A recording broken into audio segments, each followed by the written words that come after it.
الطف الدفاية من الضرورة لأنه قنبلة موقوتة. The Doctors Winterize your body 3-9:30 المساء على الMTV.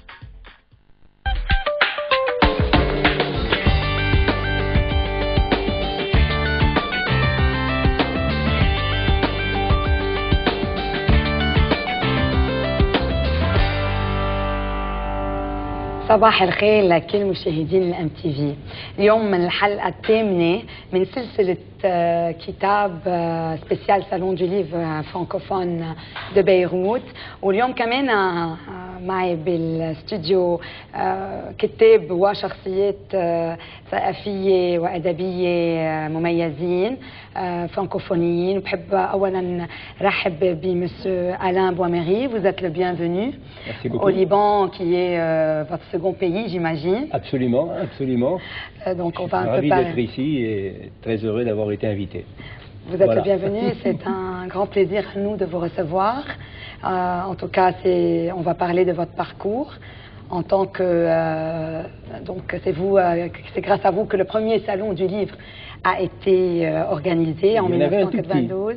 Un tout petit qui est devenu maintenant un très grand. وبحب رحب كمان اكيد بالكاتب اللبناني الفرانكوفوني المميز اللي صار صديق البرنامج الاستاذ الكسندر نجار. اهلا وسهلا فيك. بونجور. وبحب اكيد ارحب بالكاتبه والمؤرخه البلجيكيه صوفي باش. Vous êtes la bienvenue. Bonjour, merci beaucoup. Bonjour. Bonjour.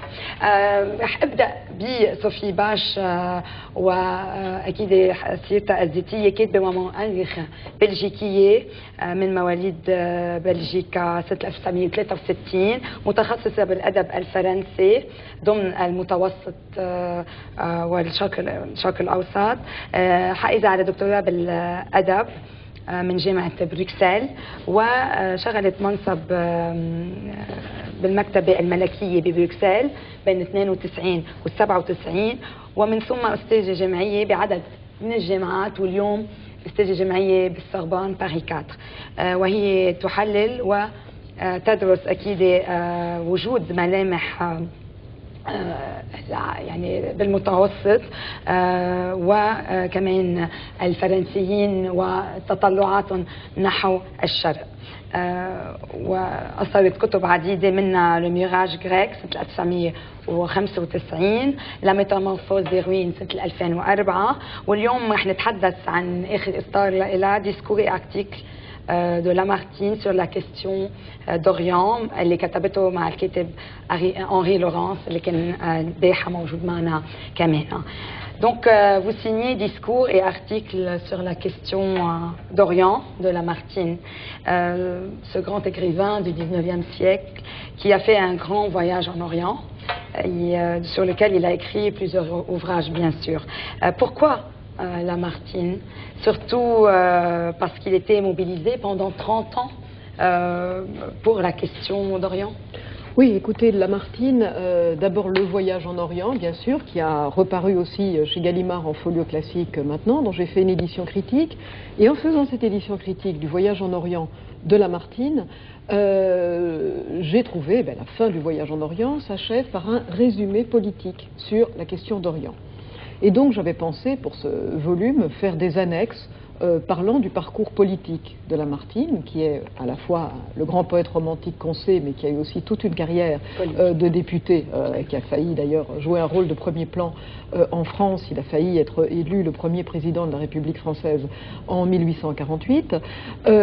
Et en voulant constituer cette partie d'annexe, de dossier de discours sur la question d'Orient de Lamartine, je me suis rendu compte que quantitativement, ce n'était pas possible, que ça méritait un volume, puisque nous avons réuni environ 300 pages de discours de Lamartine sur la question d'Orient qui vont de 1834 jusqu'à 1850.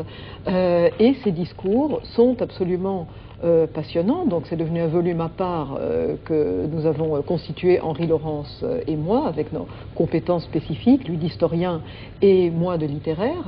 Et ces discours sont extraordinaires parce qu'ils marquent une grande évolution de Lamartine. Il fait un discours à la Chambre inaugurale en 1834, qui est un discours qu'il critiquera lui-même très fort par la suite, en prônant le démembrement de l'Empire ottoman, ne doutant pas que l'Empire ottoman s'effondre de lui-même sans intervention armée, et il voit comment les grandes puissances pourraient poser leur pion. Alors il imagine déjà très très bien un mandat français sur la Syrie et le Liban. Et là, il est visionnaire. Ouais. Et puis peu à peu, il va évoluer avec aussi les revers de fortune dans la vie de Lamartine, qui sollicitera une exploitation du sultan dans l'Empire ottoman en 1850, et il va avoir la conscience que l'Empire ottoman est peut-être un facteur de paix dans la région. Il va rêver à une Pax Ottomana, comme il y a eu une Pax Romana, et donc ces discours marquent une très grande évolution dans la pensée de Lamartine et une très grande capacité d'autocritique également. Exactement. Comme vous dites, c'était un visionnaire, et jusqu'à nos temps, nous pouvons encore apprendre des choses de ces articles et de ces discours. Oui, je pense que le point qui peut rester le plus actuel dans les discours de Lamartine, c'est la façon dont il analyse le processus de modernisation des sociétés orientales et l'impact que ce processus de modernisation a sur la politique mondiale. Et de ce point de vue-là, bien entendu, son ouvrage, ses discours restent d'actualité.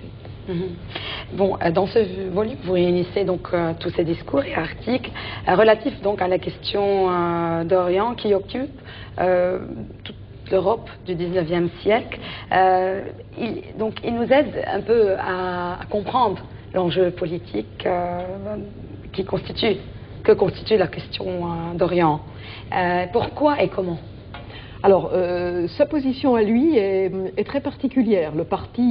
La carrière politique de Lamartine, si on la compare à celle de Victor Hugo, pour parler d'un autre poète romantique, le parcours de Victor Hugo était celui d'un homme très à droite du parti ultra qui a évolué vers une gauche extrême.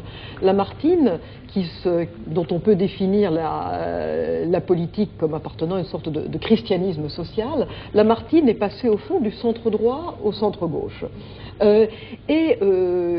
Sa vision est au fond assez proche de celle des Saint-Simoniens qui sont allés en Iran, qui sont allés au Moyen-Orient, donc une sorte de rêve d'établissement d'une communauté qui ne colonise pas vraiment l'Orient, mais qui peut en exploiter les ressources. Simplement, la différence de Lamartine, c'est qu'il considère, lui, que la propriété est sainte et sacrée. Toujours. Alors, pour la question, sa position personnelle dans la question d'Orient, c'est qu'il faut maintenir la paix à tout prix, et que pour maintenir la paix à tout prix, il faut que les grandes puissances, donc l'Autriche, la Russie, l'Angleterre, la France, essayent de poser leurs pions dans les régions où elles ont un écho naturel. Et pour lui, c'est la Syrie et le Liban. Il est évident que, et ça c'est aussi dans les différents voyages en Orient qui ont jalonné la littérature française, c'est un point très particulier pour Lamartine. Le Liban, pour lui, a occupé une place de choix. Et il s'est passionné toute sa vie, d'ailleurs, pour la cause des Maronites. Exactement. Il est resté en correspondance toute sa vie avec des Maronites. Exactement. En tout cas, il a jalonné tout le Liban. Oui.